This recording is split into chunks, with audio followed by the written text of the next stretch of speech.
बात बेबात पे अपनी ही बात कहता है, मेरे अंदर मेरा छोटा सा शहर रहता है। यादों के एडिट बॉक्स में क्या क्या चलता है देखो तो। दोस्तों 92.7 बिग एफएम पे आप सुन रहे हैं यादों का edit box with Nilesh Mishra. इस हफ्ते मैं आपको सुना रहा हूं अपने पिता डॉक्टर एसबी मिश्रा की नई किताब ड्रीम चेजिंग पर आधारित 5 कहानियां। बड़ी दिलचस्प और ड्रामेटिक है उनकी ये ऑटोबायोग्राफी। आज सुनिए इसका दूसरा भाग, ड्रीम चेजिंग पार्ट 2। मैंने जिंदगी में कभी घड़ी नहीं पहनी थी, कभी इलेक्ट्रिक बल्ब के नीचे कंघे से बाल नहीं बनाए थे और अंग्रेजी न ठीक से बोल पाता था न समझ पाता था। गांव में 12 किलोमीटर का लंबा पैदल रास्ता चल के उस मकाम तक पहुंच गया था जहां पहुंचने की मैं सपनों में भी ख्वाहिश नहीं कर सकता था। मैं यूनिवर्सिटी में रजिस्ट्रार ऑफिस के सामने खड़ा था और मेरे हाथों में एडमिशन फॉर्म था। मेरे सामने आगे पढ़ने के लिए 4 रास्ते फॉर्म पे छपे थे, केमिस्ट्री, जियोलॉजी, स्टैटिस्टिक्स और एस्ट्रोनॉमी। इन चारों सब्जेक्ट्स के सामने 4 बॉक्सेस बने थे। 4 जिंदगियों में से एक चुननी थी और बस वो पल मेरी जिंदगी बन जाता। आप में से बहुत से लोग स्टूडेंट्स हैं, एग्जाम दे रहे हैं, शायद आजकल जीवन में करियर का अपना रास्ता चुनने की कोशिश कर रहे हैं। खुशकिस्मत हैं आप, आसानी से पढ़ाई करने को मिल गया, सलाह देने को माँ बाप हैं, टीचर हैं, शुभचिंतक हैं। लेकिन मुझे जीवन में क्या चाहिए था ये मुझे पता ही नहीं था। क्योंकि कई लोग जियोलॉजी वाले बॉक्स में टिक कर रहे थे तो मैंने भी वही कर दिया। जियोलॉजी यानी भूगर्भ विज्ञान, यानी पत्थरों की स्टडी। सोचता हूं कि अगर मैंने स्टैटिस्टिक्स में टिक किया होता तो क्या मैं किसी सरकारी दफ्तर में फाइलों में नंबरों का खेल कर रहा होता, या अगर एस्ट्रोनॉमी चुनी होती तो क्या किसी बड़े से प्लानिटेरियम में बड़ी सी दूरबीन में से तारों को निहार रहा होता। सावधानी से चुनिएगा अपना रास्ता दोस्तों, लेकिन जान लीजिएगा कि जो होता है अच्छे के लिए होता है। जो चाहते हैं ना मिले तो अफसोस मत करिएगा, वो दुनिया का अंत नहीं है। मेरे पास तो घड़ी तक नहीं थी, तुक्का मार के क्लास में जाता था और जब ऑप्टिक्स के प्रोफेसर निगम ने पूछा, जब तुम कंघे से बाल बना रहे हो तो बल्ब की रोशनी चेहरे पे फोकस करोगे या शीशे पे? और मैंने बेवकूफी से कहा शीशे पे। आखिर मैंने कभी बल्ब के सामने कंघे से बाल बनाए ही कहां थे। लेकिन अब एक बावरा मन नए नए सपने देखने चला था। हालांकि मैं थोड़ी बड़ी क्लास में था, बीएससी सेकेंड ईयर में, लेकिन उन दिनों मेरी हालत वैसी ही थी जैसे कि आजकल आप में से हजारों लोगों की है।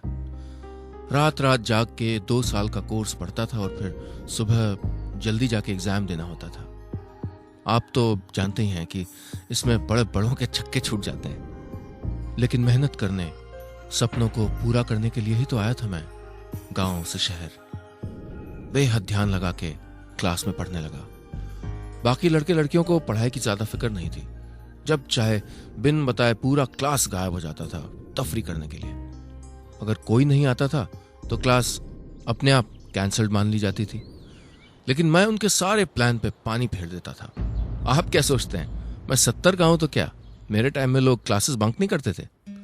क्लास का एक बुली था आईपी श्रीवास्तव, और उसने मेरे जिद्दी बिहेवियर के खिलाफ वो अपनाना शुरू कर दिया जिसे आप यंग लोग आजकल गांधीगिरी कहते हैं। क्लास पूरी खाली रहती और मैं अकेला सिपाही जाके डट के बैठ जाता था। लेक्चरर अंदर आते, मुझे प्रेजेंट मार्क करते और बाकी सारे क्लास को एब्सेंट मार्क कर देते। फिर वो चल देते टीचर्स रूम में चाय पीने और मैं लाइब्रेरी में खाना बदोशी करने।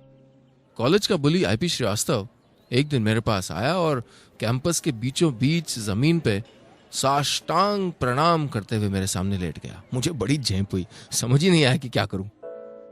उन दिनों 75% अटेंडेंस जरूरी थी फाइनल एग्जाम में बैठने के लिए। आईपी श्रीवास्तव बोला कि भाई मेरी जिद की वजह से सबका साल बर्बाद हो जाएगा।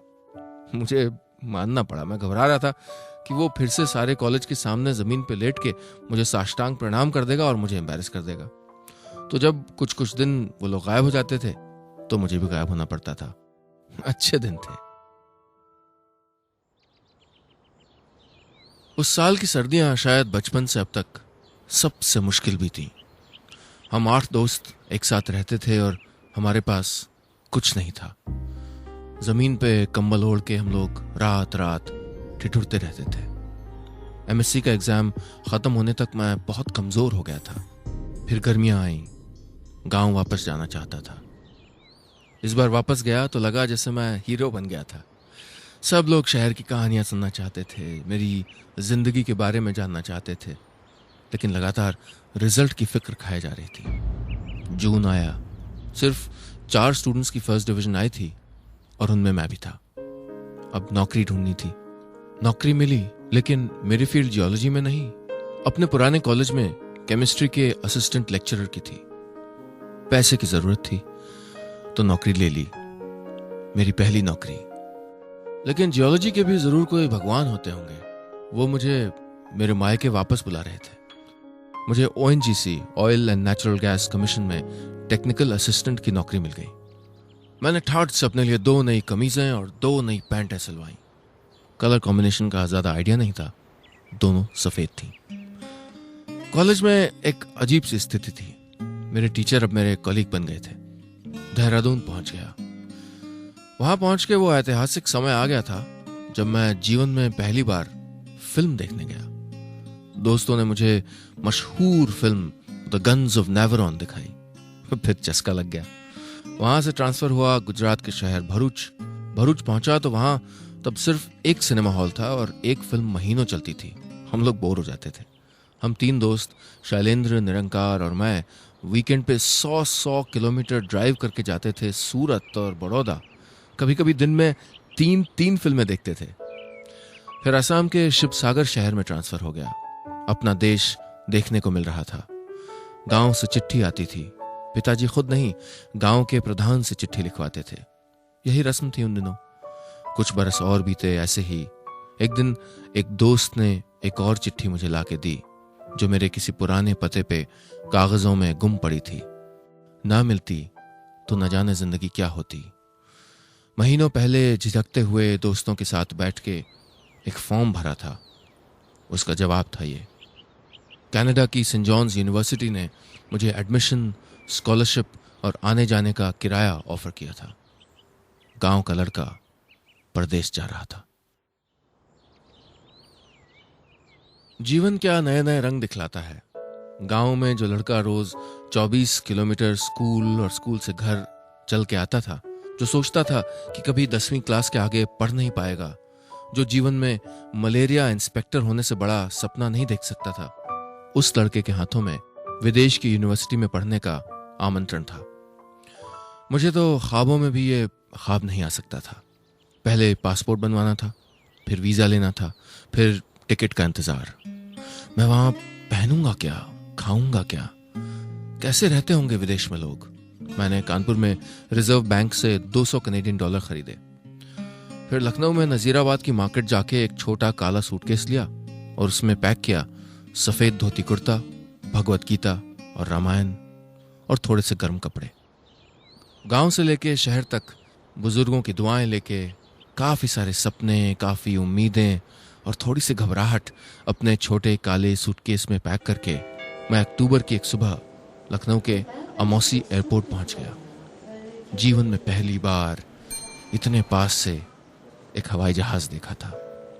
पिताजी साथ आए थे और गांव के एक और बुजुर्ग। इन सब का आशीर्वाद ही तो था जो मैं, छोटे से गांव का एक लड़का जिसके हाथ पीछे बांध के भाग्य ने पढ़ाई के मैदान में फेंक दिया था, वो आज नए नए सपने देख पा रहा था। सीट बेल्ट बांध रहा था, एयर होस्टेस का अनाउंसमेंट सुन रहा था। जहाज उड़ा। जितनी देर में मेरे पिताजी लखनऊ के दूसरे छोर तक नहीं पहुंच पाए होंगे, उतनी देर में हम दिल्ली पहुंच गए। और फिर मैं कुछ घंटों बाद हिमालय के ऊपर उड़ रहा था। फ्लाइट लंदन की थी, लेकिन भारत और पाकिस्तान का युद्ध अभी ताज़ा ताज़ा ही खत्म हुआ था। तनाव था और पाकिस्तान के ऊपर से फ्लाइट्स जा नहीं सकती थी। हम पहले मॉस्को जा रहे थे। अब तक जिस सबसे ऊंची बिल्डिंग पे मैं चढ़ा था वो सिर्फ 2 मंजिल की थी। उससे ज्यादा ऊंचाई से मैंने जमीन देखी ही नहीं थी। और यहाँ मैं एक पक्षी की तरह जैसे उड़ रहा था। पहाड़, पेड़, बादल, नदियां सब देख रहा था। ऐसा लग रहा था जैसे मेरी जियोग्राफी की किताब आंखों के सामने जिंदा हो गई हो। ना खत्म होने वाले घास के मैदान, ऊंचे ऊंचे कोनिफरस पेड़ों के घने जंगल, हवाई जहाज की खिड़की से एक बच्चे की तरह सब देख रहा था मैं। सपनों ने उड़ान ले ली थी। We are about to land at the Moscow airport. Passengers are advised to put on warm clothes. Air hostess की आवाज से मैं नींद से जाग गया। हम मॉस्को पहुंच गए थे। मैंने खिड़की से बाहर देखा, तेज धूप दिख रही थी। मुझे ये बड़ा मजेदार सा लगा कि वो पैसेंजर्स को गर्म कपड़े पहनने को कह रहे थे। मैं ऐसे ही बाहर निकला और अरे राम, बाहर तो 7 डिग्री सेल्सियस था टेम्परेचर। मेरी कपकपी ही नहीं रुक रही थी। भाग के टर्मिनल में पहुंचा। बड़े हंसमुख थे लोग। रशियंस का मैं बड़ा कायल रहा हूँ। उस समय से कुछ साल पहले एक रशियन डेलीगेशन कानपुर आया था एक बार, और उसके स्वागत में अंग्रेजी में लंबे चौड़े भाषण चल रहे थे। रशियंस ने उनका जवाब हिंदी में दिया। एक नए देश में जिंदगी में पहली बार आया था। हमारे लिए तो सारे फॉरेनर अंग्रेजी कहलाते थे, तो इतने सारे अंग्रेज पहली बार देखे थे। औरतें आदमियों के हाथ में हाथ डाल के चल रही थीं। वहीं सबके सामने एयरपोर्ट पे एक नई दुनिया में कदम रख चुका था मैं। इसके कायदे कानून अलग थे। जहाज फिर उड़ा। अगला स्टॉप ओवर लंदन था। यहाँ तो और भी ज्यादा अंग्रेज थे। औरतें, आदमी सार्वजनिक रूप से गले मिल रहे थे, चूम रहे थे। मैं तो ये कल्पना भी नहीं कर सकता था। हमारे गांव में तो औरतों की ऐसी हालत थी कि उनका असली नाम ही कोई नहीं जानता था। वो हमेशा रामू की माँ या गजोधर की दुल्हन होती थी। आदमियों से कुछ कदम पीछे चलती थी, और मजाल है कि हाथ पकड़ लें कभी अपने पति का पब्लिक में। मैं बड़े कौतूहल से सब देख रहा था। ये भी सोच रहा था कि मैं खाऊंगा क्या। मैं स्ट्रिक्ट वेजिटेरियन था। चलो जहाज की यात्रा तो निकल जाएगी, परदेश में गुजारा कैसे होगा। खैर, जहाज फिर उड़ा और रात में अटलांटिक ओशन के ऊपर से यात्रा करते हुए हम लोग मॉन्ट्रियल पहुंचे। फिर एक और फ्लाइट। 24 घंटे में मेरी चौथी फ्लाइट, मॉन्ट्रियल से सेंट जॉन्स। जेट लैग क्या होता है ये मुझे पता ही नहीं था कि मेरा शरीर तो अभी भी हिंदुस्तान के टाइम पे चल रहा था। लेकिन वहां जब दिन था तो यहां रात थी। सच में दिन और रात का फर्क हो गया था मेरी दुनिया और इस दुनिया में। मैं अपने ईश्वर को याद कर रहा था और प्रार्थना कर रहा था कि आने वाली मुश्किलों का सामना कर पाऊं, अपने सपनों को पूरा कर पाऊं। सेंट जॉन्स एयरपोर्ट पे मैंने चारों ओर देखा। शांत था। लोग एक दूसरे से ज्यादा बात नहीं कर रहे थे, अपने काम से काम रख रहे थे। अचानक बहुत अकेला महसूस कर रहा था। इस अनजानी दुनिया से मिलना चाहता था, लेकिन डर भी था। मैं, जिसे अंग्रेजी ठीक से बोलनी नहीं आती थी, जो छुरी कांटे से खाना खाना नहीं जानता था, जो विदेशियों के तौर तरीके नहीं जानता था, मैं क्या करूंगा इस नई दुनिया में। स्कूल कॉलेज टॉप करना एक बात थी, लेकिन मैं कनाडा की एक बड़ी यूनिवर्सिटी में जा रहा था। मुझे याद आ रहा था वो सब कुछ जो मैं पीछे छोड़ आया था। गांव का वो घर, वो मिट्टी का चबूतरा जहां छोटे बड़े झगड़े सुलझाए जाते थे, मेरे दोस्त, गांव की कच्ची सड़क पे हंसी मजाक करते 3 घंटे पैदल चल के स्कूल जाना, आम के बाग, नहर में नहाना, खेतों में लहलहाती गेहूं की सुनहरी बालियां। मुझे याद आई मेरे पिता के चेहरे की खामोश जिद कि चाहे जो भी हो, मेरा बेटा किसी भी तरह वो करेगा जो मैं नहीं कर पाया, पढ़ाई। मुझे याद आ रहा था रात के आसमान के नीचे बैठ के अपने दादाजी से कहानियां सुनना, गिनती पढ़ना, डर से ना डरूं ये सीखना। कितने थोड़े से वक्त में कितनी बदल गई थी मेरी दुनिया। गांव का वो लड़का जिसने कभी जिंदगी में इलेक्ट्रिक बल्ब नहीं देखा था, वो इस चमचमाते एयरपोर्ट में खड़ा था। और मुझे अचानक याद आया कि मेरे पास यूनिवर्सिटी का पता तक नहीं था। मेरे पास तो प्रोफेसर ब्रुकनर, जियोलॉजी डिपार्टमेंट के चेयरमैन, जिनसे मैं चिट्ठी पत्री कर रहा था, उनका फोन नंबर तक नहीं था। इतनी लापरवाही मैं कैसे कर सकता था। घबराहट होने लगी। काला सूटकेस खोला, पागलों की तरह उसमें कागज का वो टुकड़ा ढूंढने लगा जिसमें फोन नंबर था। आखिरकार एडमिशन पेपर्स में कहीं उनका नंबर मिल गया। मैं एक फ़ोन बूथ की ओर बढ़ा और रिसीवर उठाने ही वाला था कि क्या देखता हूं कि एक हट्टे कट्टे बुजुर्ग मेरी ही ओर चले आ रहे हैं। वो बोले, एसबी मिश्रा? मैंने कहा, यस सर।